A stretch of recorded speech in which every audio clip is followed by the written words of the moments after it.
The Evolution Security Podcast.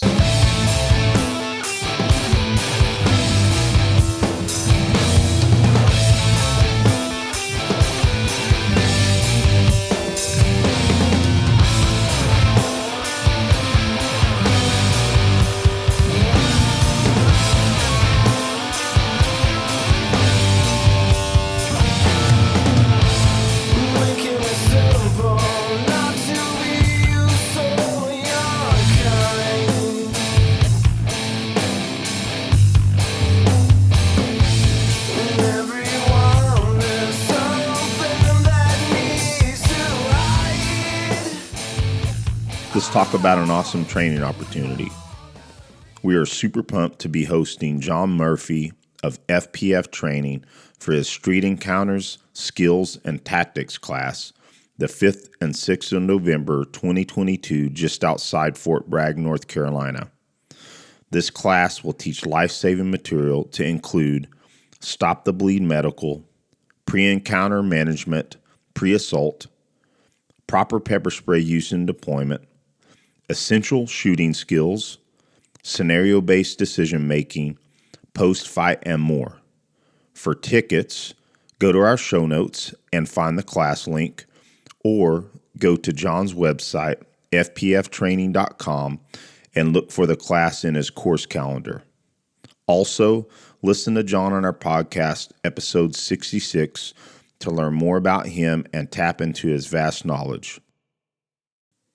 Come join us for our EvoSec defensive pistol class just outside of Fort Bragg, North Carolina on June 11th, 2022. This is an 8-hour level 1 pistol course focusing on a fundamental defensive pistol platform from the holster, moving into dynamic shooting principles from concealment. Even though marksmanship is covered, it is a class that focuses on marksmanship and gun handling skills from a fighting perspective. You will leave this class having a solid shooting platform from extreme close distance out to typical fighting range. Most importantly, you'll leave understanding how to practice and become more capable of defending yourself and or a loved one in the event of a violent encounter. For tickets and more information, go to the Eventbrite link in the show notes or go to our website at evosec.org and find it on our upcoming events. Come train with us. Hey, everybody. Welcome to the Evolution Security Podcast. This is the Tactical Twins, Eric and Aaron Davis. How you doing, bro? Man, I'm doing wonderful. I'm doing excellent this evening. Yes. Now, a lot of you have probably noticed that we have been purposely broadening our content. And, this episode is going to be probably our most unique episode yet. And, of course, listeners, you're full aware that music is a common topic on the show. As Eric and I are musicians, we just can't leave it out of the conversation, even if we didn't purposely bring it in. But we would like to introduce a really special, extra special guest to us who is actually a musical influence to both of us, and especially Eric, him being a drummer. Now, we have actually From the Road with Primus on their Tribute to Kings tour. We have Tim Alexander. Man, thanks for joining us, Tim. Hey, no worries. Thank you. It's a blast having you on here, and I'll just state real quick that you're most well known playing with the band Primus, and you've played with a Perfect Circle with the lead singer of Tool, Maynard Keenan. Yes, and and Pussifer as well. Yep. Now, as a musician and a lot of musicians that I follow, a good example is Matt Chamberlain, another drummer who you hear some of the people he plays with, and it's just the icing on it's the tip of the iceberg. So Right. could you maybe list a handful of other, or I bet you there's a ton of musicians you've either recorded for, and that other people, it just isn't as advertised, right? No, I don't think there's a ton.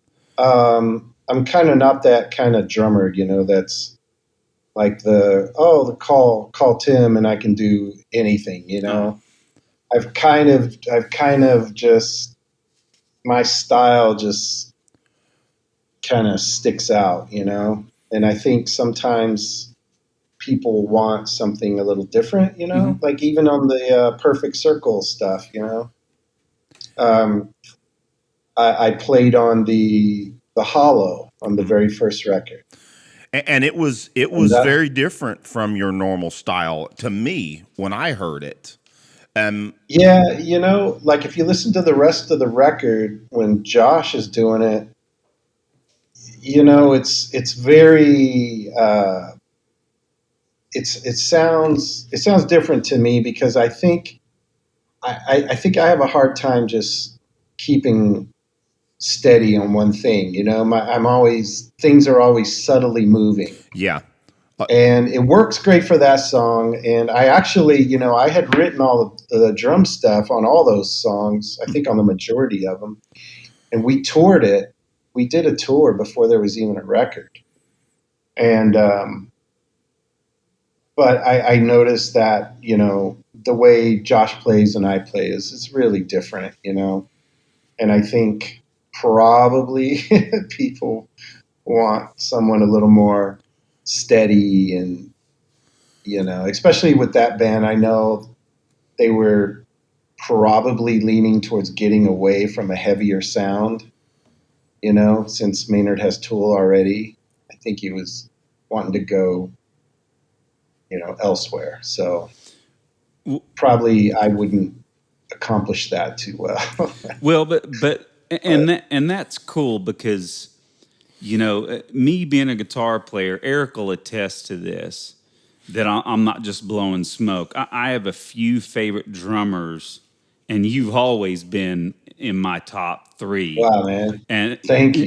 as a guitar player, and a lot of it was Eric got me into you guys, and Eric would, I would often hear Eric warming up playing 11, and Oh yeah. and That's one of my favorites. I like that one. oh yeah, Excellent. Super Excellent cool. song. It's a good one. Well, and Yeah, it feels good to play that. yeah, that's cool because you, going back to you being one of my favorite drummers too, it's when it makes sense that you maybe wouldn't even be interested in that, first call kind of thing, to kind of sit back and, do a Wallflowers record or something like that. Yeah, there's been a few other opportunities where I just couldn't imagine myself doing it, and I just couldn't do it. Well, But I'm kind of more into doing Primus for so long. We had a breaking point during the 2000 late 90s or mid 90s to the early 2000s where I didn't do anything. Then we got together and did like an EP and some tours, and then there was another break. So in and out of that, I'm just always, I've had my ups and downs of like, do I even want to keep playing drums? Just, I don't know. I've gone through those things, but now we're gelling well and we're having fun, and and I think it's a lot of the mindset that you have, of appreciating and being. If you look at things more for what you have and being grateful, then it helps when you're facing these questions. Well, Tim, if I can just interject, and because this is very interesting to me hearing you speak on these things, I will say, Aaron may have alluded to, you're absolutely my favorite drummer. I know it's All right. I don't want to just sit there and make you feel like that I'm sitting there gushing necessarily. I just want to let you know you have influenced me drastically, and I think probably the biggest aspects of your playing that has influenced my playing is exactly what you were hitting at, is the colorfulness, all the ghost notes and the use of splash cymbals and Z bells and all that stuff. To me, just when you can and it doesn't have to be crazy necessarily. Yeah, exactly. Just tasteful little things. Yeah, it's definitely Yeah. influenced me big time. And Cool. I will Cool. tell you a funny story. I wasn't going to bring this up because I mentioned that, but back home in Tulsa, Oklahoma, when I was playing some gigs outside of with my brother, because he and I separated doing some things on our own for a while, and there was a few folks that were calling me Little Herb for a long time. I remember that. Yeah, yeah. Nice. But again, enough of that that silliness. I don't want to make you feel uncomfortable, but I just wanted to make sure that while we were on Oh this no, subject, no. I'm comfortable. Yeah. it's been huge in my playing. So That's cool, man. Well, Awesome. well, then let's go ahead and talk about. You're on the road right now.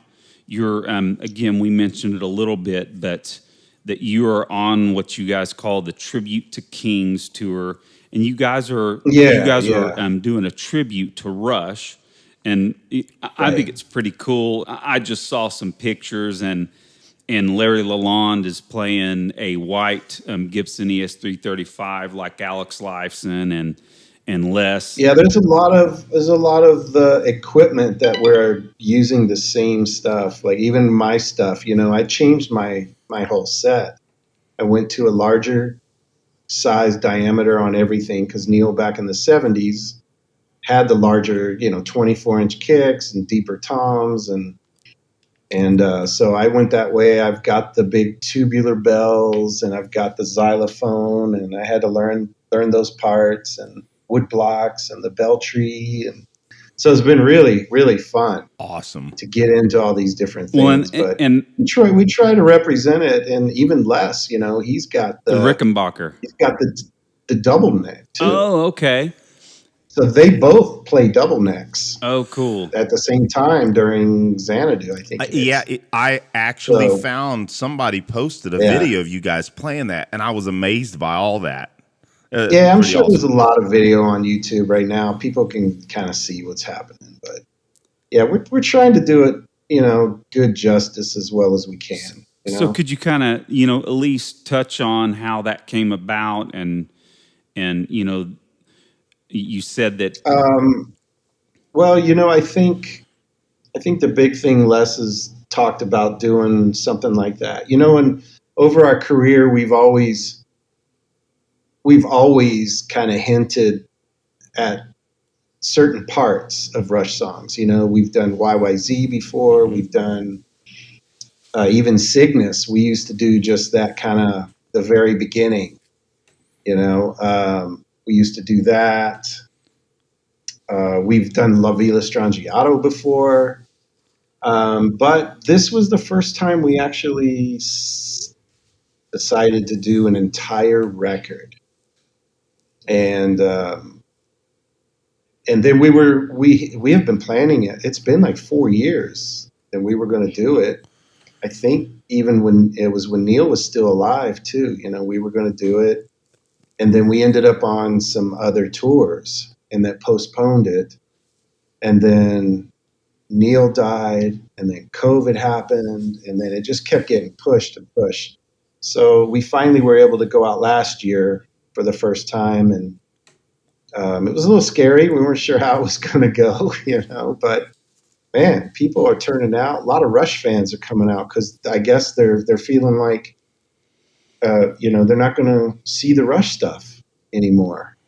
So we're getting a lot of Rush fans coming to the shows just to see somebody play some Rush and we do it pretty well. We're not trying to be a Rush cover band, but Primus doing Rush it's sounding pretty cool.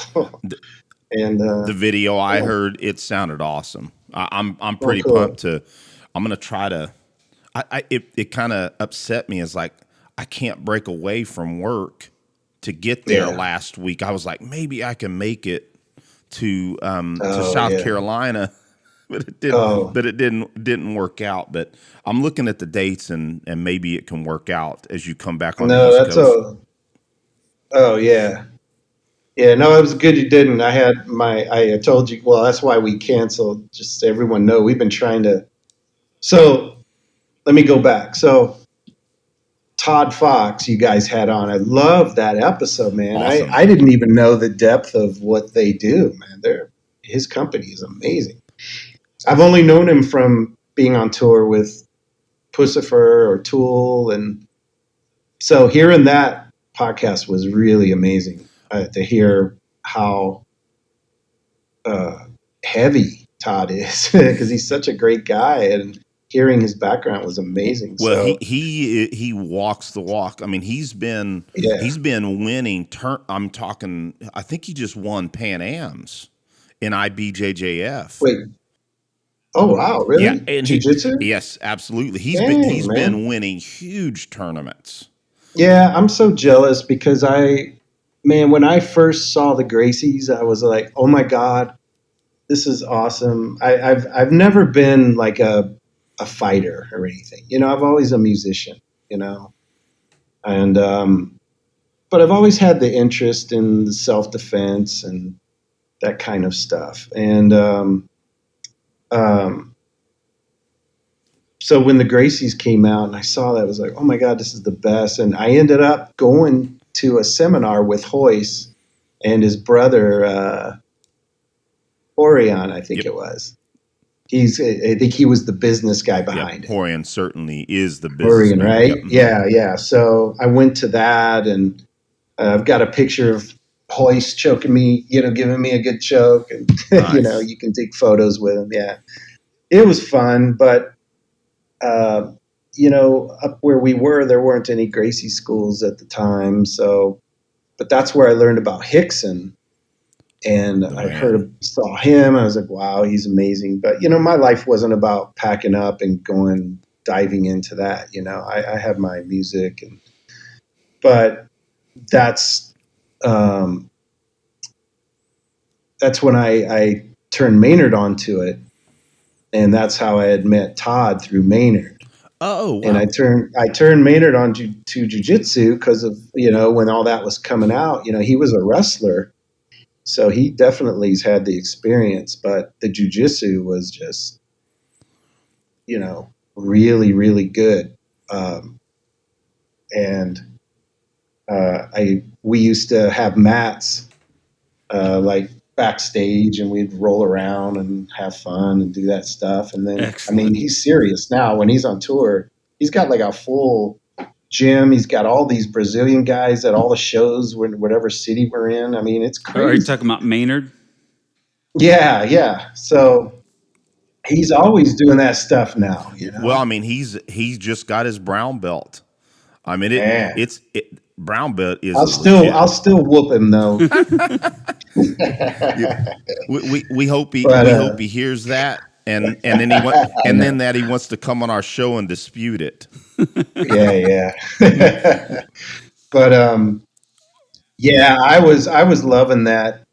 So apparently Todd was at Hickson's. That's how he was, doing his jujitsu there, and that's how Maynard hooked up with Todd. I believe that's the story. But I was jealous. I'm like, oh my God, you're going to Hickson's schools right there. Oh man, that's so crazy. But I've never been fully committed, And then when I was doing it, I ended up at I did manage to get into a Gracie school it was Caesar. So Caesar, Gracie, and Half. So I did get in for a little bit, but then it was doing the practice. I kept hurting my finger because it would get caught in someone's gi. And someone would, you know how it is. Yeah. They're Oh, yeah. training. People like to go fast and hard, and I was like, oh my God, you can't hold a stick if your finger like won't close, So that's when I was like, all right, this has to just be something that maybe I'll do lightly. Maybe I'll get private training with Yeah. the guys. Tim, that's what I Schilt. was going to suggest. I was going to Yeah, suggest two things.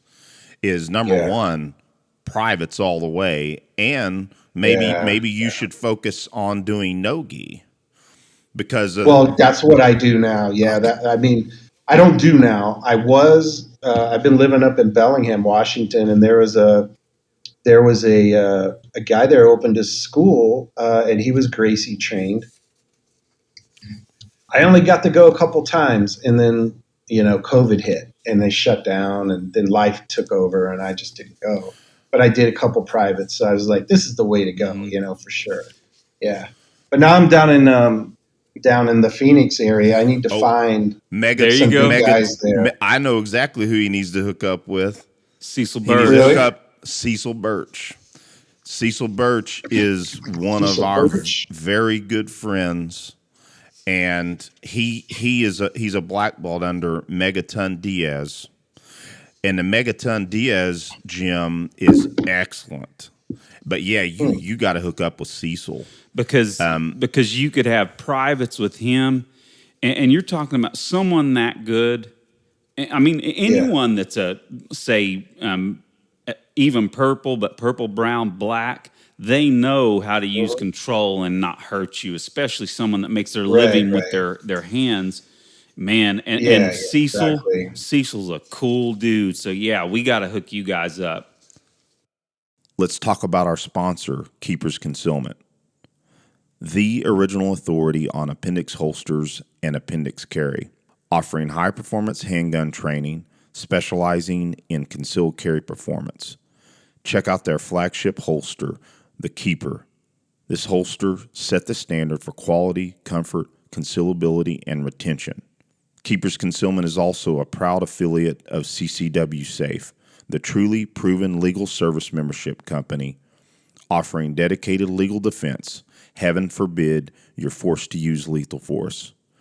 Use code KC10OFF and check them out at ccwsafe.com/keepers. To buy a holster, sign up for a class, inquire about hosting a course, or join CCWsafe, find it all at keepersconcealment.com and use Evo Twins at checkout for 10% off. Now back to the interview. The self-defense thing, I mean, it's handy. I mean, it's crazy. Just a couple days ago, we're in Miami Beach and South Beach, and I'm sitting here on the phone talking to my wife, and some guy is kind of walking up. His eyes are all bloodshot. Walks up in front of me, is like saying something in like Spanish or saying something about being a national or something. And I'm like, hey, okay. I'm on the phone, and he just kept bugging me. Then I started walking away like, okay, I'm just going to, get away from this guy. And I was talking to my wife, and he's following me, and I hear him saying stuff like, yeah, I got guns, what? I got guns, I got knives, what? And then I start thinking, shit, is he like carrying a knife or something? And he's walking right behind me, and then he comes walking up next to me, and then there's a family in front of me too. And the whole time I'm thinking, what am I going to do? I don't know what to do. And that's the fear. And he was saying stuff like guns and knives. And then finally I just turned to him and said, I told him to go ahead, go in front of me, I said, go ahead. And it shocked him, I think, that someone would say something to him, because then he kind of changed his attitude. But I was getting kind of angry, and I didn't know, I don't have anything on me or nothing. And just my phone, but just really bloodshot eyes, and just like, God, the guy's got to be on something. So self-defense, I mean, rock stars, whatever, with security guards or whoever, you're standing alone talking to your wife, and that can happen. Absolutely. And that's why I was interested in talking with you guys, because I'm totally interested in being able to protect myself. I've never had to fight or be in the militaries or do anything like that. So, it made me really nervous. Like, I'm not sure what to do. What if he pulled a knife on me? So Tim, what I would say is that your concern is well founded. From the description that you're providing, that's what we call encroachment. And one of the most important tools that doesn't take a lot of time to learn is a skill called, and this is from Craig Douglas of ShivWorks, using his terminologies, is called managing unknown contacts. And it's a series of skills that has to do with managing somebody that's encroaching upon you, and managing it to maintain space, because the problem comes in when that if they can get their hands close enough to you, obviously if they have a tool, create space. That's why I walked away. Yeah. I was like, No, you did. You handled it well, actually. And then Todd, even Todd was saying, that's the first thing, just the best thing you can do, just get away. And that's where a lot of egos get into place. People feel like, oh man, I can't turn. I got to be tough. Yeah. No, you did the right thing, Tim. Absolutely. And those of us that even do this and train all the time, we have to do the same thing for one main reason, especially if we're carrying. And this is something. Oh yeah, you don't want to deal with that. Yeah, and what we say, and this is, we've got several sources that use this terminology, is that if I am carrying and I get into a fight, it's a gunfight. Doesn't mean that I'm pulling my pistol to use it. It's that I brought a gun, and it can go south real fast. And our best tool is avoidance. Absolutely. Yeah. Yeah. And I wanted to point something out too, Tim, that when you and you keyed in on it too, you told him, hey, go on. And you probably did, maybe you were ticked off, but you did it in such a way where you're basically interrupting anything he was trying to do to you. Yep. You disrupted his UDA cycle or OODA. Yeah, cycle. I think I said, so what do you do? I think I said, what are you doing? He says, I'm walking with you, and I stopped. I was like, go ahead. But I wasn't nice when I was saying it. So I was definitely getting aggravated. And so, yeah, it definitely, I don't think he was expecting it, or maybe he was just so high. It's just, I don't know. I don't know what was going on. And in many cases, Tim, that's all that it may take is to say, hey. Well, let me ask you, what do you do? Like, you guys, I travel state to state, I'm not carrying a firearm on the bus and in and out from state to state and going in and out of hotels, especially at concerts. I don't think you're allowed. And I know I've asked Todd and talked to Todd, the tool security guys, several times, and they do not carry, because, well, I don't know, actually. They might have been just saying that. Yeah. Let me change that. They said, with so many people, that can be very dangerous. Yep. And they're more about protecting the band. And, there's police there for that. Well, the most important skill that you can have, number one, Tim, is awareness. Yeah. Making sure that, you eliminate task fixation. One of the things that is definitely advisable, if you can, is to limit use of your telephone. But I've watched stuff on that. Yeah. So the other thing is managing and disrupting their thought process. In many cases, I'll just give you an example right now on video. Is a person like that's coming up to you, you can very nicely say, and you put your hands up like this is very important, because now my hands are not in an aggressive manner, but in a manner that will disrupt. I was like, why is this person's hands up? And it'll disrupt some of their thought process. And you can say, hey, buddy, can you give me some space? You don't want to ask them questions that could cause them to encroach on you further. You say, hey, buddy, can you back up? I'm not having a very good day. I got a cough. Maybe I'm coming down with something. If you just give me some space, I'd appreciate it. And that usually will stop most people, even people with nefarious wishes, because they're already seeing that you're aware that they're encroaching on you.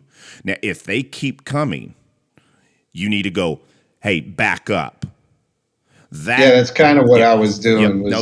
Because he was following and saying crazy shit. Yeah. About guns and knives and And as I was walking away, I noticed there were other dudes. It looks like they're guys that just hang out on the beach, you know. They're all super tanned and just, you know, don't look that healthy. And, you know, they're just, so I wasn't sure if there was three of them, if there was one. Yeah. But that guy was just saying crazy stuff. And that's where I was starting to get a little nervous. Well, but Tim, you actually handled it very well. Because you essentially diffused the situation. But I didn't feel very tough. But that's okay. I know, but that's it. That's what you're supposed to do. Better that than getting killed or stabbed. Yeah, absolutely. Yeah. With the way this crazy world is right now, it's best to avoid all of it. And again, I'll bring back up what you kind of mentioned. I mean, those of us that have decent skills, it is not in our best interest to get involved in an altercation of any sort, because you just never know. The person on the street that has ill will, they have a vote. And I don't care how good you are at any of this, luck is also on the table. They may not have any training at all, but they can get that one lucky opportunity, and if they've got a tool or whatever. But again, back to this main, and at some point, we definitely got to get you in on some of this, because that managing unknown contacts, again, I got to continue to double down. Craig Douglas's ShivWorks, that's his terminology, and where we've learned this is it's also crucial to understand body language, grooming cues, pre-assault cues, seeing what their hands are doing, because the hands are what are going to have tools, and maintaining understanding. No, I gotta say, when it was happening, I you know, it's not something I encounter very often, especially on tour. I'm really, really hidden from a lot of people, and I don't think I was thinking to awareness. You know, I wasn't being very thinking about all those things, just because I don't practice them. And I know from my, you know, weapon, doing the handgun stuff, and like when your adrenaline kicks in, if you don't have the repetition, you know, on what to do, you're not going to do it. Absolutely not. You're going to just freeze, you know, so you've got to repeat that stuff. And this is one thing that, you know, where do you go? Where do you go to practice that kind of stuff? You know, where do you go to get real life? You know, if you do carry, you know, and where can you practice someone coming up and, you know, jumping you while you have your gun on you, or a knife, or, you know, having facilities like that, man, that could be really good for people, because I know when you learn it, it takes away your aggression, because you know hey, I'm okay. I don't need to be a dick to people, you know? Right.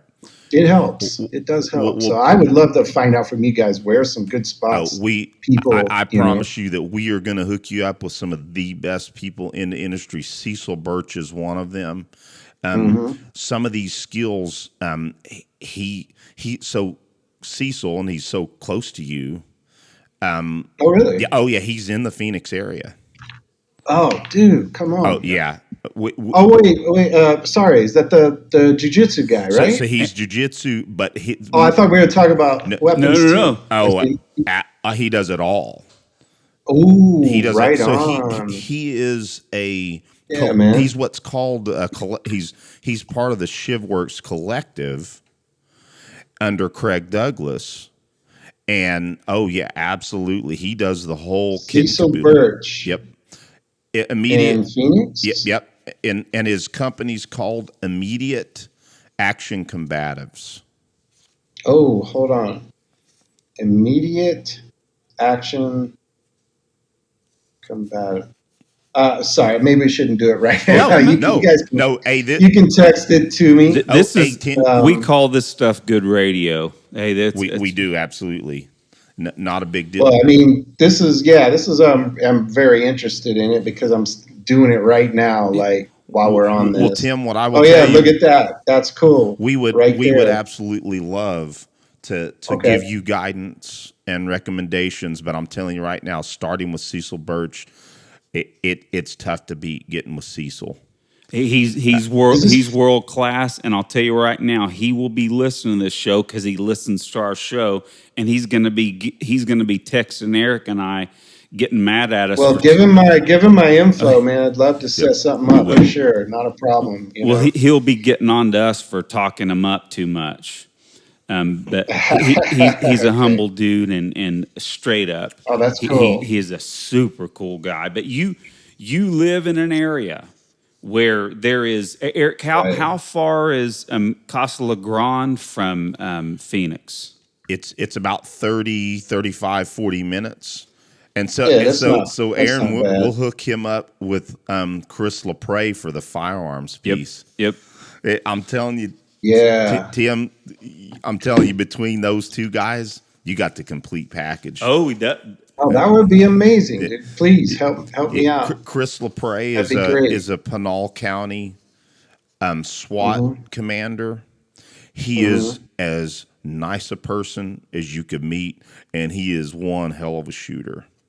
And yeah, we're gonna hook you up, buddy. I'm pretty good at shooting too. Have you ever seen that? What's that? Have you seen the beaver video? Oh yes. where you kept I'm pretty good at shooting. Where you kept advancing on the bottle? Is that what you're talking about? Yeah. I couldn't hit it. That was awesome. I can't believe I. No, actually, I do pretty well in real life. What do you carry? Well, this is the thing about carrying. It's like you said, man. It's a huge responsibility, and it makes me really nervous. I know I practiced. I would carry around, and then you go through the issue of, do I carry with it chambered or not? The guy I had some instruction with, he goes, "It's always chambered for me, ready to go, because you don't have time if you ever have to pull that." And that makes me nervous. So because it's like I always feel like one little miss grab on that trigger or something. It's like, and that's all training. That's all training, Tim. So right. And but I've never had issues. I carry it. I never had issues. And when I'm putting it back in the holster, I'm like looking at it. I'm like super careful. There you go. I'm like, what we say about reholstering. Reholstering is the most inherent possible danger when you're dealing with a firearm. And there used to be this adage many years ago, like in the 90s. It's like, oh, I shouldn't need to look at my holster when I reholster. I should always be able to just not look at it. But we do not teach that at all, and nor do our mentors. It's we call it deliberate reholstering, that we make sure that because a piece of clothing could be in the way of the holster, anything like that can. So, but there's methodologies that we show in our classes, and then our mentors, more to the point. Those folks that they teach will help you feel very comfortable with it. I promise. Yeah, I've in the past I've tried various locations. The typical one right on the hip there. I don't know. It always feels uncomfortable when I'm right-handed, so it's right under my right hand, right there on the right hip-ish area. I always wonder, what do you guys think about? Because I always thought, right under the arm there, that's a nice spot. But then the guy I had lessons with was like, well, it could go off and shoot someone behind you. Is that why? We're not hugely fond of shoulder holsters ourselves. What we prefer is appendix carry. Is our method. We both strong side and appendix, but it also makes a huge difference, Tim, on the holster that you're using for comfort. Right. So again, we can make those recommendations as well. Sure. The issues that we do have with shoulder holsters is it's a little bit slower, depending on how you're carrying it. Because if it's concealed, you've got it. Oh yeah, true. So and you have to pull it out under your arm. Yep. Because right at that point you're you're probably going to flag your arm, right? You're pulling it out. Right. And we want to be careful. There are missions, what we say missions. Absolutely. Even people that are not law enforcement or anything, where a shoulder holster is the best thing for them. There's all kinds of methods of carry. We don't want to shun anybody for their method, because what's that, Eric? I'm sorry, Aaron, didn't mean to cut you off. The mission totally dictates the carry option. Because I mean, there is absolutely a place for shoulder holster carry. Wow. There absolutely is. I was just curious. It just popped in my head. Like, what do you guys think? Have you best spot is? Because you see people shove it right down in the front too. Well, see, and I know that's a little. So and that to be so we'll go into that, Tim. That is actually appendix carry. And right in the front. Yeah. Yep. So I mean, I can stand up here, and it goes about right here. And So I mean, here's one of my pistols, and I've got this is a 10-core holster, and it would go in my pants right here.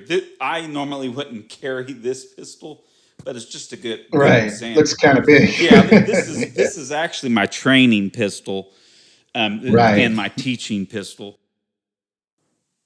Let's talk about our sponsor, Origin. Pete Roberts was told you could not make jiu-jitsu gis in the U.S. Well, Pete and his team have proven the naysayers wrong by producing the best jiu-jitsu gis on the market. I, for one, love my Path gi. It is lightweight, yet strong and super comfortable, with an innovative technical fiber weave that is also IBJJF legal. The Wave logo is legit. It has woven belts that blend between white, blue, purple, brown, and black, hence the name The Path. They also produce jeans, hoodies, handmade leather boots, and Jocko fuel supplements that help us recover from hard workouts, force on force classes, and simply make us feel better and more energized through the day.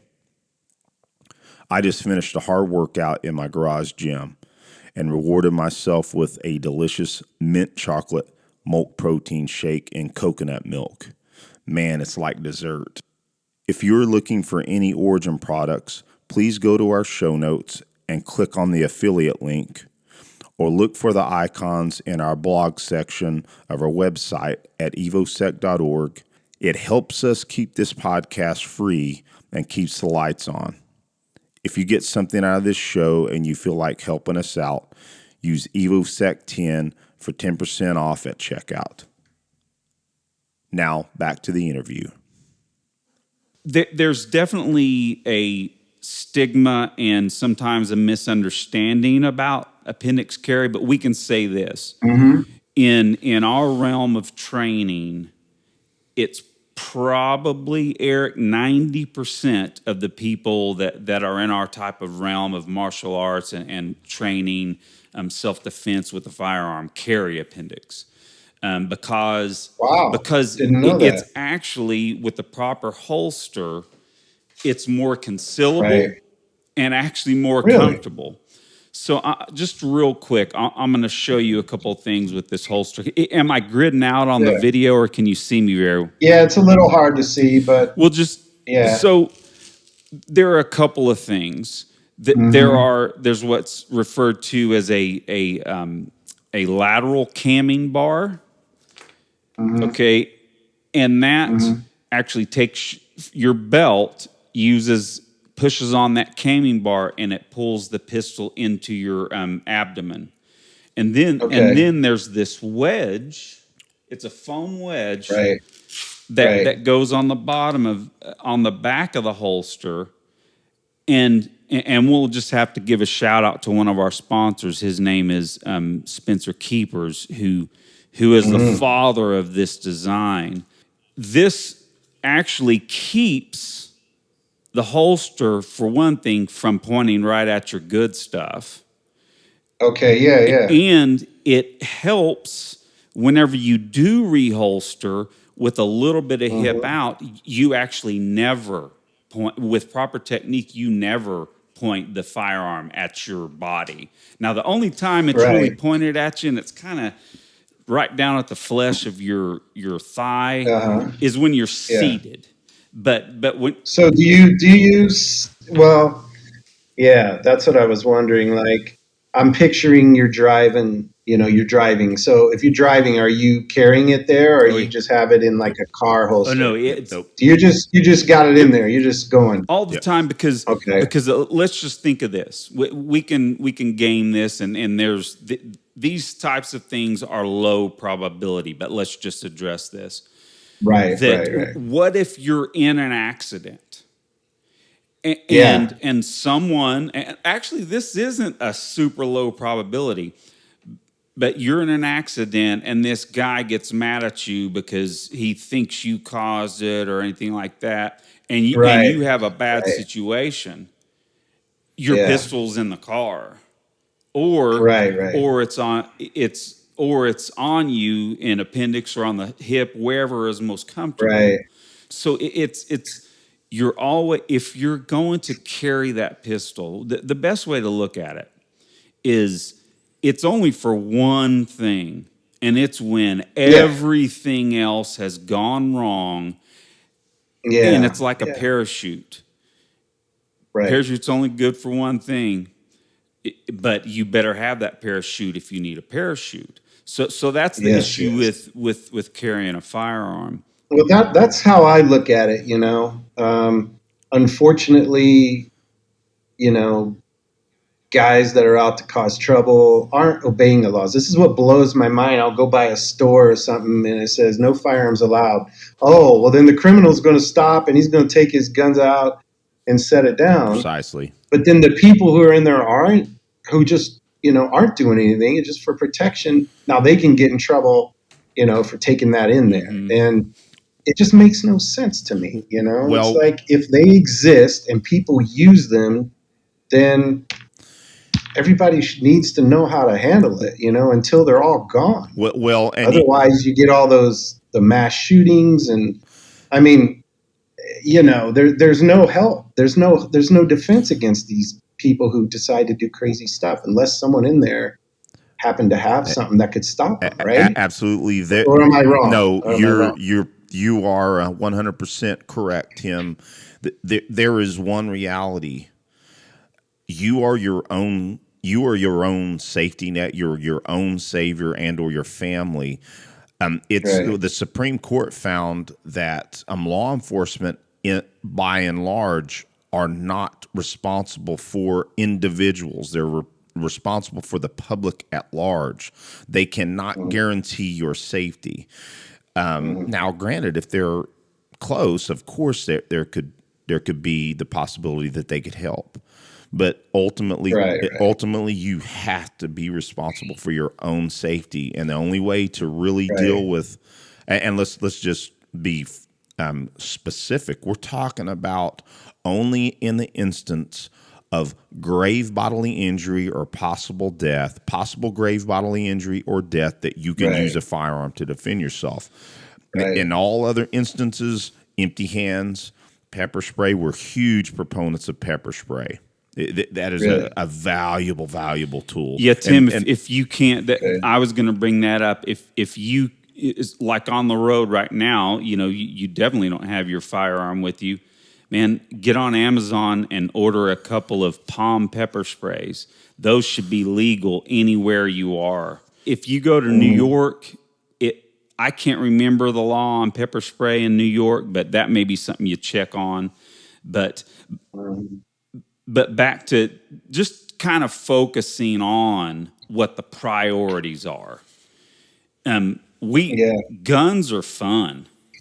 Us guys, we love shooting. It's actually, to be frank, to me, it's the funnest part of martial arts. But it literally is the lowest thing on your priority list to be able to put into play. Now, with the responsibility, like you said, Tim, knowing how to use it is still extremely important. So that's why we spend time on it. But the number one thing is really is your fitness. Okay, your fitness is number one. More people die of heart attacks than getting shot in the streets, right? Oh, I know. And then fitness, and then what Eric said, managing unknown contacts, or in a sense, knowing what's all around you, being aware. And then verbal. Dude, that's a hard one, man. And like you said, verbalization. Sorry, go ahead. And verbalization, and then pepper spray. That's really the order: fitness, awareness, visualization. I'm thinking about training. Verbalization, pepper spray, and then a firearm. Now that's in general, but that's really it. Right. Eric, you concur, bro? Yeah, absolutely. Sprinkle in some knowledge on trauma medicine is deeply important. But if somebody starts with what Aaron just enumerated, those are crucial. Mm-hmm. Those are the crucial. As far as what we recommend, that's what you need to spend the time on. Jiu-jitsu. That would be great, man. Jiu-jitsu, of course, but sometimes you can't do that, And so again, that's why it's nice to have something like pepper spray that can be an in between and it keeps some distance, right? Well, and Aaron, and I would be remiss because you did mention that I for some reason, as you were enumerating, I'm listening, but I didn't hear that, but didn't even mention it. But I totally believe that empty hand skills. It's on. We'll send you our essential EvoSec essential training podcast. It talks about all this, and absolutely empty hands, jiu-jitsu, wrestling, those skills are in the top of the list. But again, what Aaron was really talking about was what can one person do very quickly. You can work on those skills and you'll be squared away. Add in whatever you can do empty hand wise. Now, with your challenge as a professional musician, I think the private lessons is the way to go. And I don't want to beat a dead horse on getting with Cecil, but man, he can hook you up with all of it. Let's do it, man. I'm excited. That's awesome. It's awesome. You literally have world-class training within a 30-minute area from where you live. Yep. So wow. Well, that's great. That's great. But I don't know if you want to mention, but what kind of a pistol do you like? I right now I have a Glock. It's a smaller one, something I could carry. And that's why I was saying I always felt uncomfortable because it was way in the back. I was always worried about it.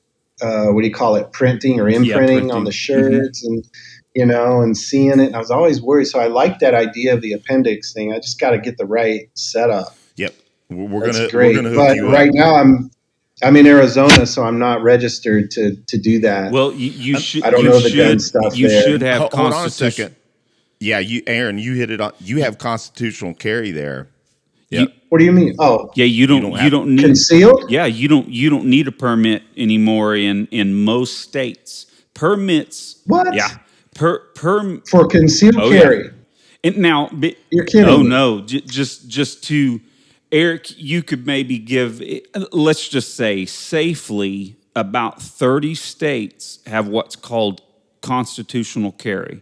You do not have to have a permit. Now so where do we find that information to make sure? Yeah, is there a website right now? I used to have one about gun laws for state, but I don't know what it's called. There was concealcarry.com for a while. But I just actually was looking it up. CCW? Yeah, that's one. That's an app. Handgunlaws.us, and I just pulled it up. Huh.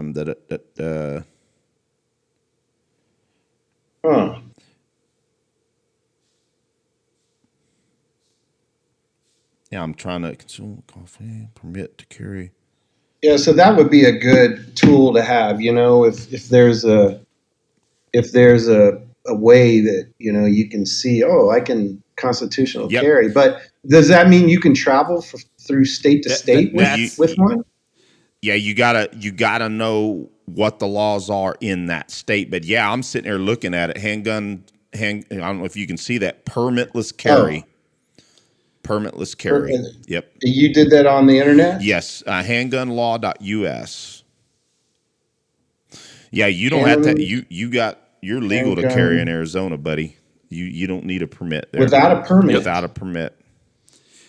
What? And so I'll interject while you're looking at that. The reason why I still carry a permit, that I still get a permit, is that I don't have to be concerned about if I'm going to a state that doesn't have constitutional carry. So, but living I'm just going to take a guess. No one quote me on this, but I think there's at least 30 states that now have constitutional carry. So you do not have to have a permit. So yeah, it's kind of like in the last several years, Tim. But hold on, before you go further, what is the difference between carrying it concealed versus carrying it on the outside with this law, with the laws of that's a very good question. That would still be the laws in your area, but but no, you 100%. If you're in a constitutional carry state, it is no different than if you had a concealed weapons permit. It is simply that you don't have to have the permit anymore. You don't have to ask the state for the permission to do it. Now, open carry, I think, is what you're referring to. There would have to be an open carry law where you are, but here's what we'll say about open carry. Sorry to any audience members that like to open carry. Open carry just means you're somebody else's holster. So you're a target, right? Yeah, people know you got it. If they want it, they can go for it. And here's the other thing about open carry, and we 100%, I know we have audience members out there that are going to disagree with this, and that's okay. We 100% support their right to open carry, 100%. Yeah. We just don't think it's the best option. And in this day and age, it can push people that are on the fence about the Second Amendment. It can kind of, some people, they're leery of it. And so we just like to try to be better stewards. And I think if you can conceal carry, it's just the best option. And you don't make people feel uncomfortable around you. And I think it makes me nervous that that you can just, anybody can just go grab one, and stick it on them because, whether they're not carrying it properly or maybe it's in a pocket and it's aimed at me and I'm standing behind them, or they don't have a holster, or it's in a lady's purse and she's reaching for something. I mean, I don't know. That seems a little like they should have some requirements. So right? what I would tell you, Tim, is I understand you feeling a little bit concerned about it. Mm-hmm. What is not played out is that it's been a big concern. I think what you're saying, Eric, is that the concerns have not come to fruition, or else we would have major stories of it all. You mean there's not enough incidences of like, it's a problem? No, because I've heard of them. Women sticking guns in purses without a holster, and they're just reaching around. And, it absolutely happens, Tim. I'm sorry, I don't want to make it sound like there aren't. It's what we call. No, I'm sure it does, but it's just like you said, not enough. Yeah, it's a very, very low instances. The amazing thing is, now there are lots of people that carry that are not as responsible, but lots of, I don't want to be that guy. People, but see, so the three of us, we are like a lot of people that take it seriously and take it, understand the responsibility. And want to be safe, it's awesome that you want to be as prepared as you can to make sure you feel comfortable carrying it, especially the issue that a lot of people that aren't used to carrying that much, the issue having around in the chamber, those things, again, can be completely addressed. I just don't want to beat a dead horse. Like we said, you've got some awesome training, and, Eric and I, don't need that big of an excuse to come hang out with you and Cecil in Arizona, dude. Yeah, let's do it, man. Yeah, That'd be we're cool. we'll Hey, make it happen. while I'm thinking of it, I was going to send you a message so I don't forget, but I don't know why. Oh, there it is. So I've when I was getting into carrying, I started reading about you seeing the ads about someone who defends their property or whatever, their house, someone invades them, and then they go to jail. Yep. And I mean, what do you guys feel about those insurance programs that you see where they're like, Yep. I think I was in one for a while, but I think the state of Washington made it illegal You are for them. You're all on top of that, brother. You are correct. Is that a good thing to have? Where they give you that lawyer you can call right away? And Tim, I think that you absolutely must have that. It's who are the people to get? So there's CCWsafe is one, okay, and why am I?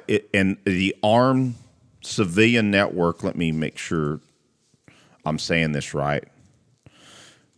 You said it's CCW? CCWsafe.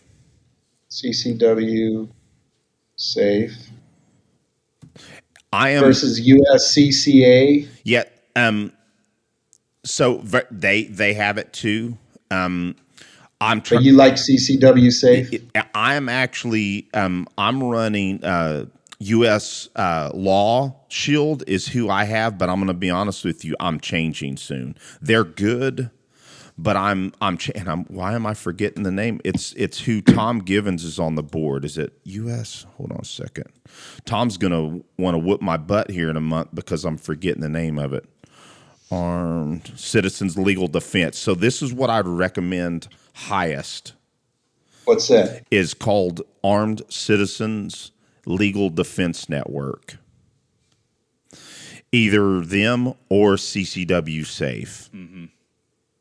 Yeah, I think I had an issue, like I said, when I was in Washington, but now I'm down in Arizona, so it's Arizona is a very Second Amendment friendly state. Yeah. So, but so and then you bring up a good question, or at least an issue, for instance, about protecting property, right? Really, so there are some people that are kind of gung ho, and that somebody come in my yard or come in my house, they're dead. Yeah, I'm not like that. I know. I wouldn't do that, but no. Here's the deal. Anyone that let me make this generality. In most states, if someone breaks into your house, there is an actual assumption that they mean you lethal harm and you can defend yourself. Yeah, that's what I would expect. Yeah. So, I mean, why else? But even then, you can make a decision whether you need to fire upon someone. Because here's the deal. Eric and I know one of the baddest dudes you can ever run into. Unfortunately, he had to shoot someone on duty as an officer, and it was extremely devastating to him. And it's so there's the concept of being prepared for the fight. There's the fight, and then there's after the fight. And a lot of people are not prepared, for instance, with legal counsel, with the psychological aspect of having to, unfortunately, if you took their life. Luckily, I'm kind of going off on a tangent. Pistols aren't death rays either. So in most self-defense situations, let's just say safely, 90%, there's no shot fired. Yeah, that is this. I was going to name that statistic. The average is anywhere conservatively, Tim, between around 300,000 people to upwards of 2.5 million people save themselves every year, and 85%, 90% of the time, the trigger doesn't have to be pulled. And so, just by them knowing it's there. Yep. Or does that the sound of the shotgun? Is that a real thing? I think, and I'm not a big Have you shotgun ever person. heard? Oh yeah, absolutely. Yeah. But that isn't guaranteed. And there Right, has right, right. definitely been instances where that didn't mean a thing to the criminal that was in the home. That's Okay. been recorded. So, Okay. but one thing that I really wanted to drive home is that, like Aaron was alluding to, you really should know the legalities of it, because it's awesome talking with you about all this, because Aaron and I had no clue that we would get on these subjects. No clue. It's great. It could not. It was sounding boring talking about drums. I was just thinking about all the guys out there going, "Why do we have to listen to music talk?" Our audience is going to go ape shit over this, because. But I'm really interested. Yeah. Well, and again, we talk music all the time, and we're going to get into music here in a minute. We have to, but if you still have time, Tim. Yeah. No, I'm good, man. It's 5:00. So yeah, we've been on an hour. I'd like to go eat in the next hour. Okay, but we'll get you off here. Since we're talking about it, so in the music industry, there's guys, they have security guards and everything. But you saw, like with Dave Chappelle, just. Yep. I mean, the guys. I heard he had like a plastic gun with a knife in it. Oh yeah, absolutely. That's happened. You've got the killing of Dimebag Darrell. That devastated me. I mean, sometimes. Oh, my AirPods are dying here. Sometimes it's, with our band, it's never been kind of crazy like that, But I mean, I wonder sometimes you get some weirdo like. How do you mix this? How do you mix it where we don't have 5 security guys around us all the time? So, and our scenes are pretty mellow usually, but just I don't know. You just never know. Like I said, in Miami, and all of a sudden some guy's harassing. Well, we can go on and on about this, but what we need to do is literally just off the show. Again, point you in the right direction. Since you're concerned, that makes sense. Since you're concerned about it, that's the first step, and you've actually made a lot. You've made more than first steps already. But again, just the number one kung fu move is to look around you in parking lots. That literally is. You're already tougher than most people in the parking lot. Right. And Aaron, if I want to interject this, to use two phrases, Cliff Byerly's 5s and 25s. Think of that. So anytime you're getting out of a vehicle or you're coming out of what we call going into transitional spaces, which is from leaving a threshold of your house, walking to your vehicle is transitional space. That's when it's most crucial for you to have your head up and not task fixated. Yeah. And here's what Tom Givens, I like what he says. He says, "Who's around me and what are they doing?" And if you keep that in your mind and you it doesn't have to be you're assuming they're doing anything bad, just knowing who's around you and what they're doing. Just know, I think a lot about that when I'm in a restaurant. I always have the thought, a scenario, what if someone comes in there right there? Where am I going to go? I just run through that real quick. I remember hearing it somewhere that, being aware, and I just a quick, like, what would I do? Are these tables thick? Would I flip it over, hide behind it? Or here's what I would suggest. Run out the door, grab your wife if she's with you. Yeah, my daughter. And just look for the exit and do what I call Nike jiu-jitsu. Just get out. Get the hell out. Well, and here what you're alluding to, Tim, is probably one of the most crucial things that you can do, and that is you're thinking about it.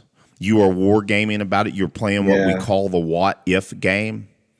And always. So I'm always doing that. Because what you're doing is you are you are visualizing what you may do, and you have a answer. Now, think about it this way. If you don't have a answer, you're going to be behind the curve. So, again, some of our most important mentors have really pushed us into the visualization and monitoring of video footage. Another thing, and you may or may not want to do this, but I can tell you what I do daily. It may not be daily, at least several times a week, I will watch video footage of assaults taking place so that I can, because if your mind sees something happen, it's a repetition for you. Yeah, I've done a lot of that on YouTube, watching those things, and sometimes it feels like, hey, that's a situation that I could be in. Mm-hmm. But a lot of times it's a lot of the, like, I notice I've always, for some reason, I get these, like, they're all in South America or and Mexico, you're talking and the guys about are active self-protection. Pull it up and and they're like, it almost seems like it's like gang wars or something. Yep. So I don't know, but I have seen some of those, the ATM attacks or whatever. But well, Tim, I'm very happy that we've had this conversation with you about self-defense, because I'm really pumped that we could talk about something other than just music for you. Yeah, I know, huh? This is exciting for me. Can I ask? So I did this because, Todd emailed me and recommended it. So, but I don't know much about you guys. What's your background in terms of all of this? So my background, I'm a former soldier in the U.S. Army. I've been a martial artist for around 40 years now. I've been a martial arts instructor for about 30 years in various forms. Wow. And I'm a competitive shooter, and Aaron is as well. He's a very heavy martial artist. Aaron and we take some high-level class at least several times a year, if not more than that. Mm-hmm. And so we have immersed ourselves in the training community, and that's our passion, along with music too. But but it has given us a certain level of expertise that we honestly felt that it would be okay to start putting info out there through this podcast. Yeah, and so that's kind of how it was birthed. Okay. Oh, that's awesome. Eric has multiple different black belts in different arts and certifications in empty hands, and both of us got several certifications as firearms instructors too. And actually in less than, I think, about 3 weeks, we get to meet and take we're taking the Tom Givens Rangemaster Advanced Instructor Development course together, which is, when we get together, awesome. When Eric and I get together, man, we have a freaking blast. So, yeah. Yeah, that sounds cool. Yeah, that's what I would go to the range, and I get bored. That's why I like those, like, it'd be cool to get in the tactical ranges, where you can move and do, even like the real life scenarios, like going in through a building and you're someone's in your house and you're trying to, Well, Tim, I don't know. You brought that up earlier, and I'm glad you reminded me, because so the most important class, excuse me, that we believe that you can take, and it is very physical, but you don't necessarily have to start there. And there's other methodologies as well, but there's a course called Extreme Close Quarters Concepts by Craig Douglas of ShivWorks, and everybody around him, including Cecil, because it's scenarios. Oh yeah, with verbalization. That's important, I think. And the pistols are modified to fire marking cartridges. There's a little bit of a pain penalty. It's not bad. Yeah, you'll feel it like a paintball. It's exactly what it is. It's a glorified paintball. Yeah. And you're having to deal with solving problems that puts Right. you under the real stress of self-defense. Man, you guys got to send me that. That's it. Where is this? It's all over. It's all over. Oh, Craig teaches in cool. 47 states and 11 countries. Arizona? Oh, absolutely. The first Oh, right on. DCQC I took in 2010 was outside of Phoenix. Okay. I traveled there for it. We're gonna hook you up. I'm gonna put together myself This is and getting Aaron. better, man. We're gonna put together a just a document with some links and some That'd be just some sweet. Thank you so suggestions much. for all the Yeah. stuff that we're talking about. But again, I can we've mentioned Cecil multiple times. He is a collective member under Craig as well. But he Okay. has his own contribution to that collective. Right, So he's right. into all that. I mean, I'm telling you, you're in good hands in Phoenix. I promise. Okay. But Well, that'd be amazing. and then Aaron, maybe because we hadn't been able to take Amos, man, maybe we can talk Tim into taking Amos with us in Pennsylvania at some What's point, that? because Amos is called Arm Movement Inside Structures. It's one of Craig's classes. You talked about entering rooms and whatnot. Yeah, yeah. It's about solo movement in structure with and in that he uses airsoft instead, because it's just they go through a lot of rounds and Craig prefers the airsoft in that sense. But yeah, we're going to hook you up with a lot of information, Tim, because you seem passionate about it, and you blessing Well, us. very much so. I mean, if I'm like a lot of people who don't have military or anything like that, you're seeing stuff all the time on TV and news, and you're like, how do I, if I have to protect my wife or my kid, like, what do I do? Besides just get a gun and shoot somebody. It's like, and then I'm going to be in trouble. And now that affects the family too, because now I'm not there. Yeah. Now I'm gone. I can promise you. I don't can promise know. you this, Tim. The direction that we're going to point you in is going to answer all of that and prepare you for all of that. I promise you. That'd be killer. I'm really glad that we got on this subject, but I have to say, if you've got maybe 15 more minutes, we have to talk. I'm fine, man. We have to talk a little bit of music. Bro, let's start out with your questions about deliberate practice. I think I get bored when I'm just sitting at the drums. Like when I was younger, that's all I wanted to do. I think over the years of just doing it so much that I get that practice when I'm playing on tour. So when I'm home, I'm kind of not, unless I'm trying to work on new music. I'll do warm-ups before the shows on practice pads, sound check, move around the kit. I think it's all about the physical motions. It's not about so much, what rudiment I'm doing. It's about, what does this feel like moving this arm this way, that way, that way, that way, that way, this way, this way, this way, because your wrist goes into all these different shapes, when you're playing around a kit, Sometimes when I'm playing, I'll get fatigue on this muscle right here, and it's hard to hold the stick. So you learn how to hold the stick while letting go of your fulcrum a little bit to give your muscle a rest. Because if you're squeezing too hard or playing too hard, you start developing problems.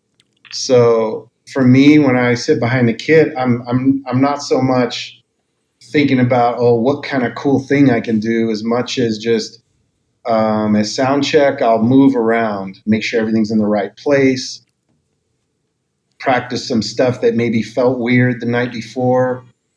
I have a lot of weird back problems on my lower back.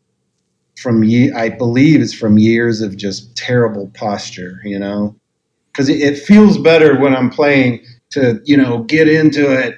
But you notice when you do that, you're arching. And now if you lean forward, you're amplifying the weight because of the distance, away from your body. Now your back is holding a lot of that.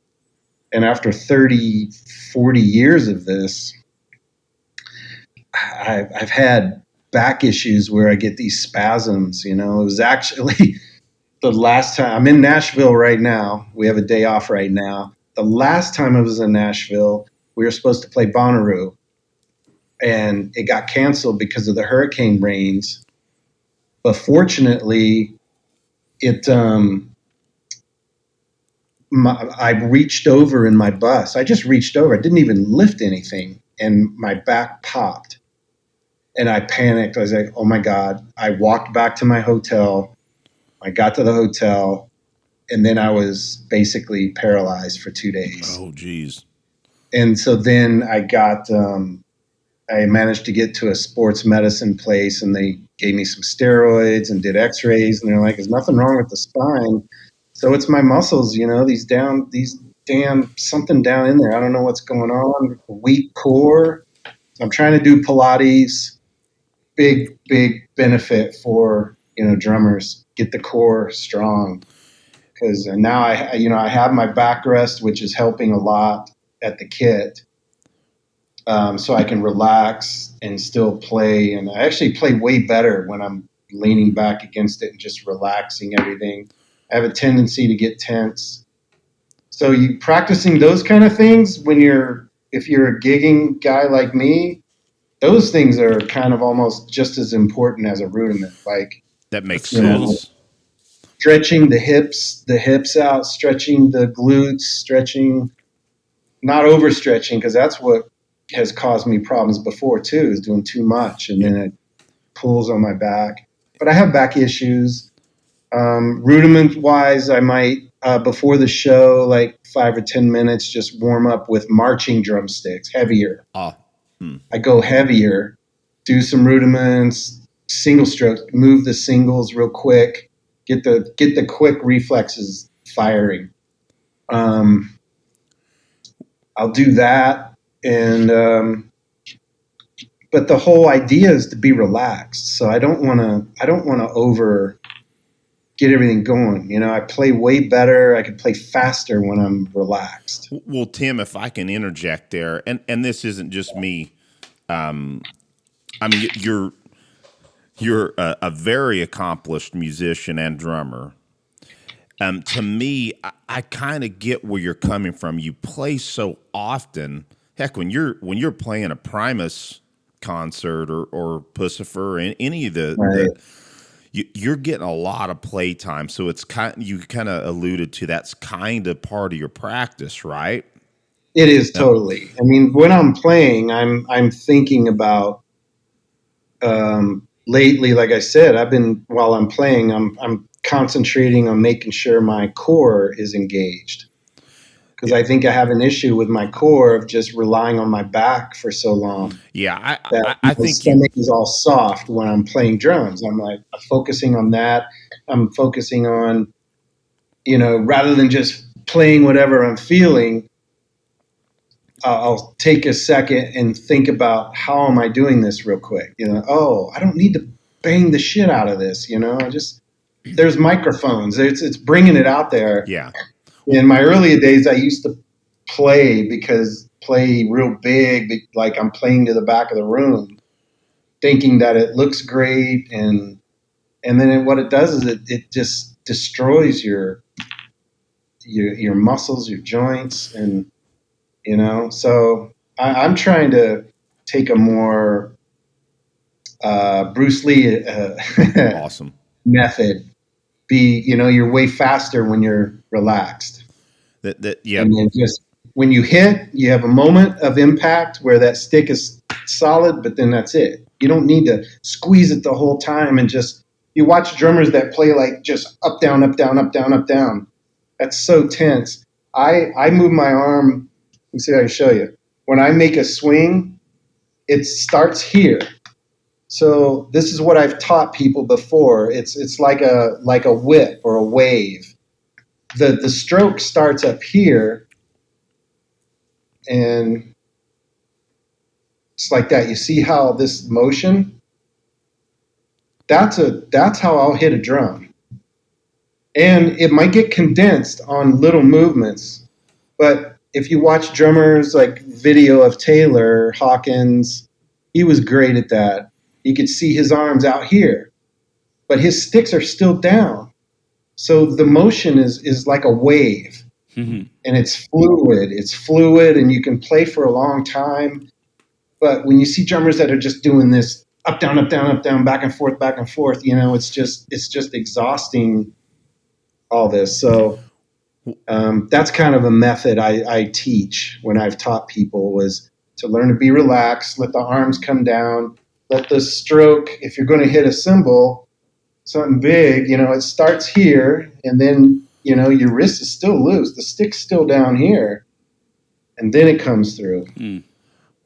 So, I mean, it's not always perfect that way, but like I said, there's a lot of, everything's in different places. There's different ways that the hands move and the wrists move, and so running through all that is good practice, you know. When you have a big kit, you know. Well, Tim, so one of the things, I'll digress for a split second, and then I have a more specific technique and or practice question. Just me being a nerd. But weren't you for a little, and I could have sworn I discovered this at one point. So just full disclosure, I was stationed at JBLM Fort Lewis for the last 11 years up until recently. So, you know, my wife and I and my son at the time, he's a Marine now, but we lived in Lacey, Washington for like 11 years. And I could have sworn that at some point I discovered that you were teaching lessons for a little while. In Seattle, yeah, I went down there. I see, that was one of those periods where I was like, I wasn't playing. I wasn't in Primus at the time. I'd moved up to Washington because my wife got a job up in Canada, and that was the closest we were going to move. And, you know, I just thought, well, I'll do some teaching, you know. I discovered that, and I almost reached out, or I don't know what method it was, but I'm like, man, I told my brother, I was like, man, I remember it totally.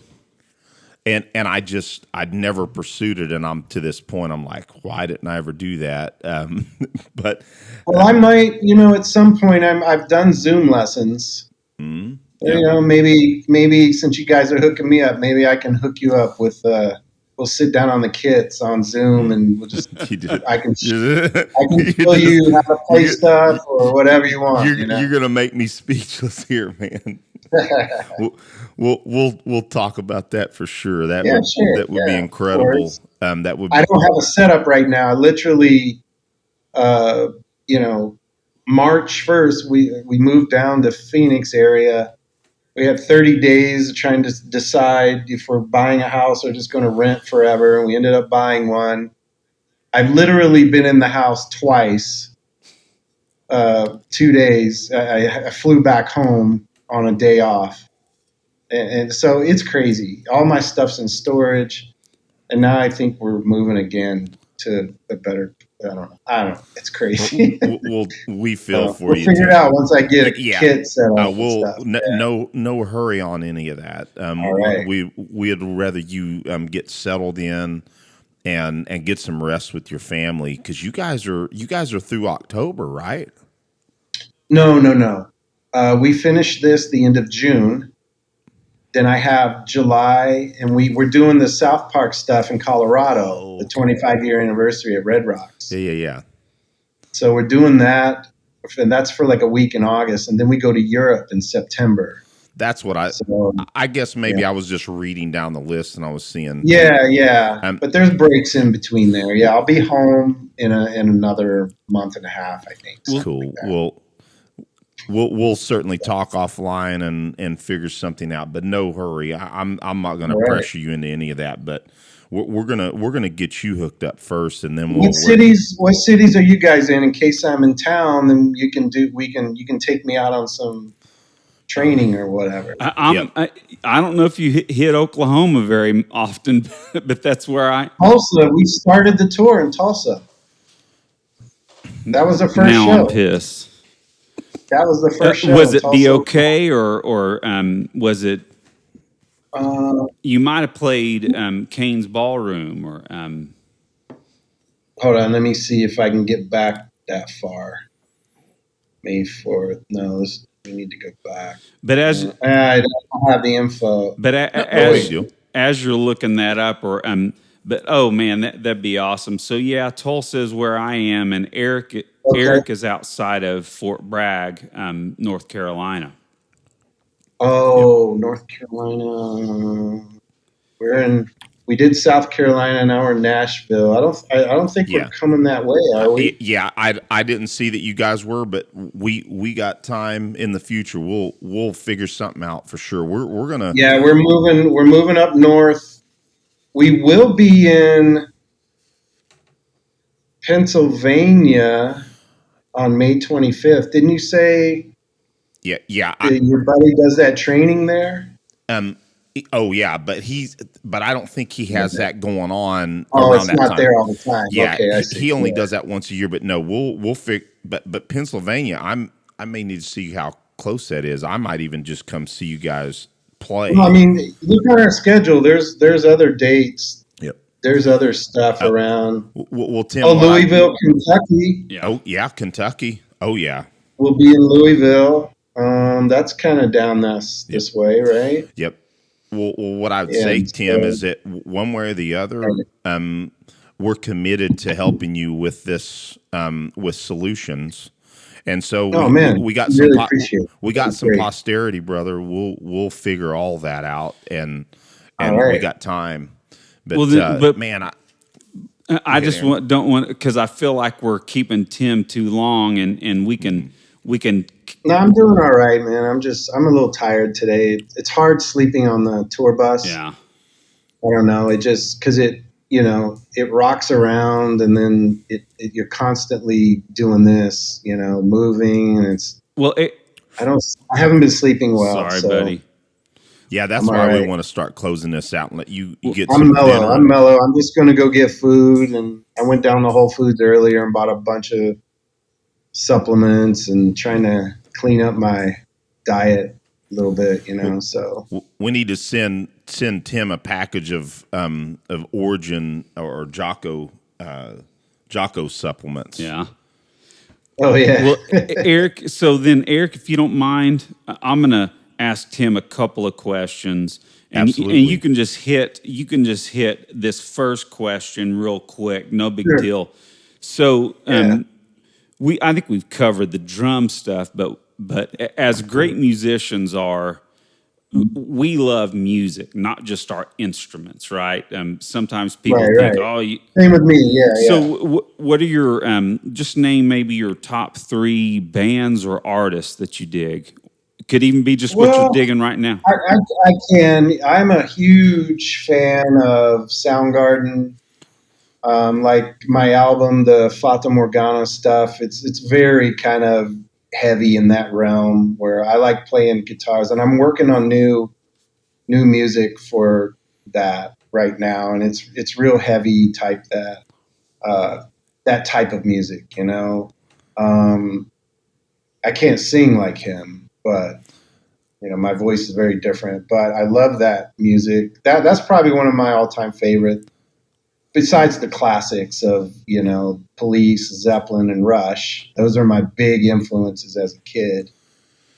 And Van Halen, I think Alex Van Halen as a drummer, man, I don't think people really realize how serious he is. Oh, yeah. I got into some fusion drumming music, just because that's when I discovered all the craziness that they can do, and like anywhere from one of my favorite records is called Shut Up and Play Your Guitar by Frank Zappa. Yep.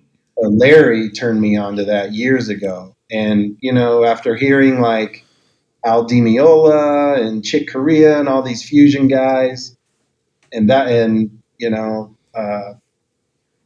Zappa, it was like, whoa, with Vinnie Colaiuta. Mm-hmm. I mean, oh yeah, oh my God, that is on an ungodly level of musicianship. Yeah. It's all instrumental. It's not the crazy, weird Frank songs, with the goofy lyrics and stuff.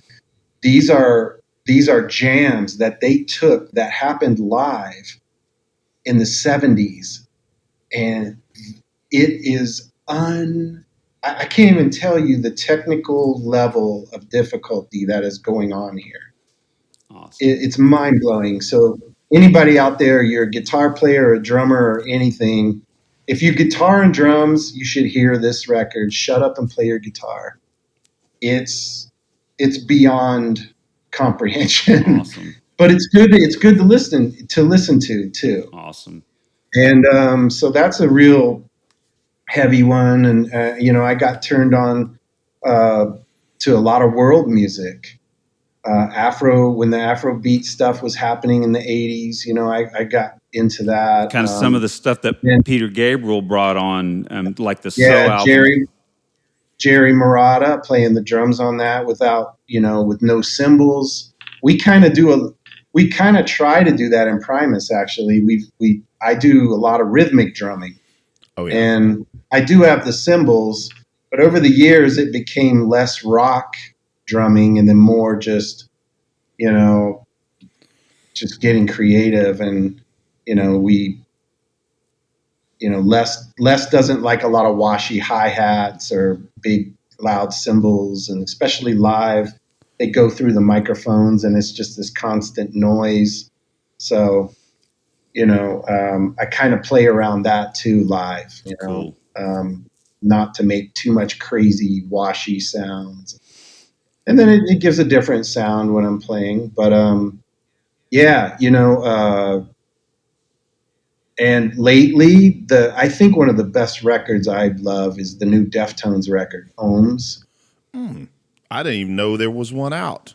Oh my God. It just won a Grammy. It is so good, you guys. It's heavy. It's sonically, it sounds amazing. And the riffs are just so good. Oh, I'll check that out after this for sure. Sweet. Dude, you guys got to hear this. The new Deftones record is definitely the shit. Awesome. Nice. Check it out great. after If this. you like heavier music, so Absolutely. which I do. I do too. Well, one last question, and you don't have to hit all the details, and I'm asking this for Eric.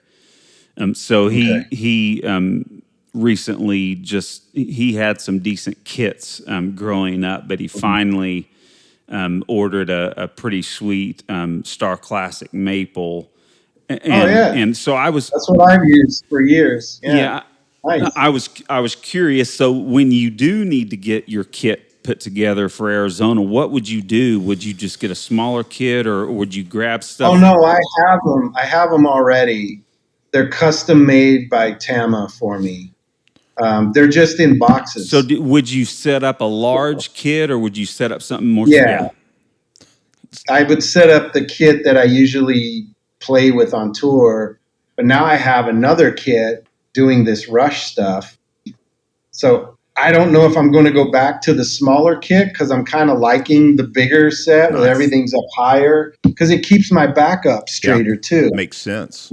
It makes me play up here rather than down there, which makes me want to lean. I think you're answering your own question there, buddy. Well, I might stick with this 24-inch kicks, and plus it's funner not to. I don't know. I'm just at this point where I'm not trying to show off or prove a point anymore with all kinds of crazy notes, but it still happens. But I think I like making it feel good, so I can get away with a larger kit and not feel like I have to move around, so much, because my drum sets before are like little cockpits. I mean, they're compact and there's a lot of shit. And you sit in it and you're like, whoa, it's all right here. You can do everything, and it's pretty cool. Well, real quick on that same note about your kit. Mm-hmm. What's your preferred? I think I know the answer, but when you go to your kit or the kit that you have, what are the shells? What material?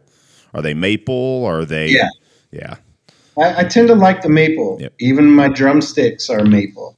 I don't know what it's softer. It sounds nicer for some reason. I've went my whole life of playing drums, playing mid-range kits, and this last time, and my kit's still, but man, my maple kit, it's heaven to me now. And full disclosure, Tim, I would say that I am just now playing at the level that I did as a younger man in my 20s.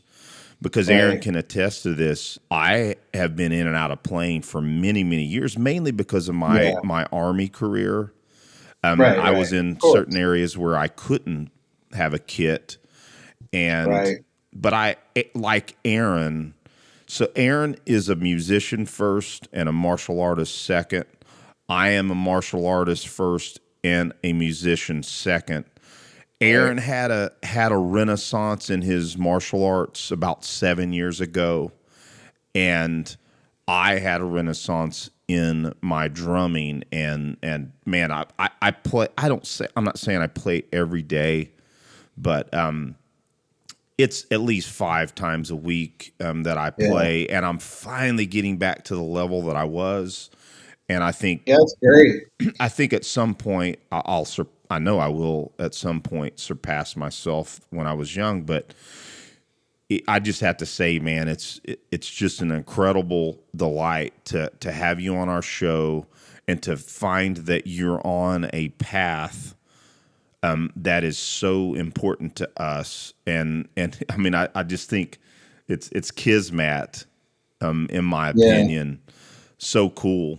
I think, I mean, on the playing side, I think I did these so I had a cider business the last few years, and we ended up shutting it down. It was just getting too hard and too expensive.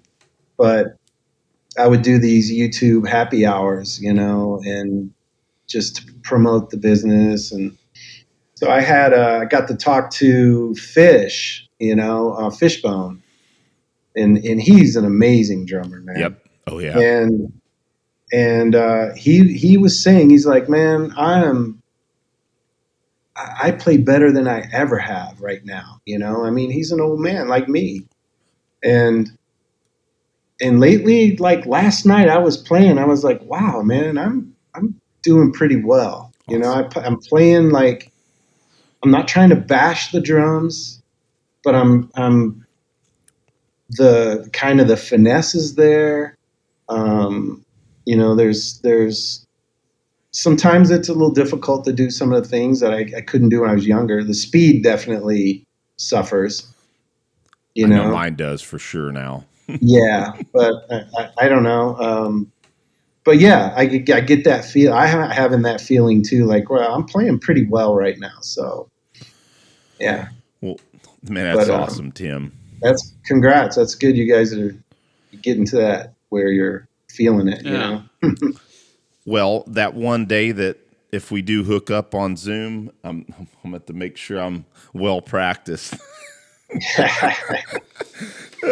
You might have me freezing up a little bit playing in front of you, buddy, but it would be an honor. No, I know. It's a little weird. But what I will tell you is that we will make sure we're going to hook you up with the people we really believe are going to really help you, and we want to be a part of helping as well. At some point, we'll figure out how all that can work because, man, you're and Aaron, I'm going to just let you speak to this. I mean, Tim is asking all the right questions, right? Oh, 100%. Well, I'll tell you, I'm probably like most people out there, and a lot of musicians and a lot of probably professional and touring musicians are thinking the same way. Well, let's go just a little bit further on what you're saying there, though. There's a lot of people that are concerned about it. You're concerned about it, but you are actually naturally keying in to the most important stuff and keying in with the right attitude. So, well, I've always kind of followed it. It's one thing to read about it and to watch YouTube and to, but like I was saying, I mean, this stuff it's like playing drums. You can sit in that room and play all day, but as soon as you go play with, your brother and a bass player, you're like, wait a minute, now this is a whole different thing. They're very different. So it's the same thing with this. Like, you got to get that training of running through the songs. You got to play the songs. You got to do those scenarios. Yeah, you got to react off of what the other musicians are playing, and yeah, and you got to react off of that scenario, whatever this dude's crazy guy's trying to do or say or whatever. And so it is similar. Yeah. I'm going to work with Aaron, and I've got a lot of. We're not going to inundate you with stuff. However, I think there's probably some YouTube videos I can shoot your way on ShivWorks stuff, and probably some of what Cecil's doing. But I'm going to type together, just some information, send it to you in a Word document with some links and some information that it's good. I mean, we've talked about it already, but I can follow up with it so that you just have it in front of you. So, I definitely anything you guys want to send my way, I'm into it for sure. Awesome. I mean, it's not like I just spend all my time listening to music and thinking about music. I mean, especially being a 57-year-old dad and a husband, and you're in a big city, and you start thinking about this thing. There's a lot of weirdos out there. Well, and Tim, we're not pessimistic at all. Aaron and I are very much optimist, right? Yeah. But there's some reality out there right now. The murder rate went up 30% in the last 2 years. Violent crime has been increasing. There's some legitimate concern about crime. And we all should. I mean, it's important that we make sure that we're prepared. But here's the cool part, though, is that a lot of that is in isolated areas. But the problem is it does spread out into even the suburbs at times. So you're smart to be concerning yourself with those things. We're going to do what we can to help you with that. For sure. Awesome. Well, Tim, I think, man, Aaron, this is one of our longest shows we've probably recorded. Yep. That's good. It's too much fun. Yeah, right. Too much fun. It's an amazing time, and when Aaron edits, Aaron's the producer as well. When he edits and puts it out, and I post it, we'll send you a link to it. And feel free. I haven't been doing much posting. I was using social mainly for the cider business, but I have my personal one. I'll put it up there. Rock on. So that would, Tim, that helps us too, big time. Especially you have a different. You have number one, you have a huge following, and it'll help expose other people out there that may need this information. So, man, awesome. We appreciate that. Oh, no worries. Thank you. Well, Tim, I think we've taken enough of your time. We want to let you go eat and get some rest. and get some rest, man. Oh man, that's all I'm going to do today is I'm tired. You have really blessed us with your time, Tim. We really greatly appreciate it. Hey, no problem, man. It's fun that we can do this now. We can talk and get it out to people. Yes, it's cool. It's a blast. Will you have a good evening there, Tim? Thank you. You guys, you too. All right. Be blessed, brother. We'll talk to you soon. Bye. Thank you. Appreciate it.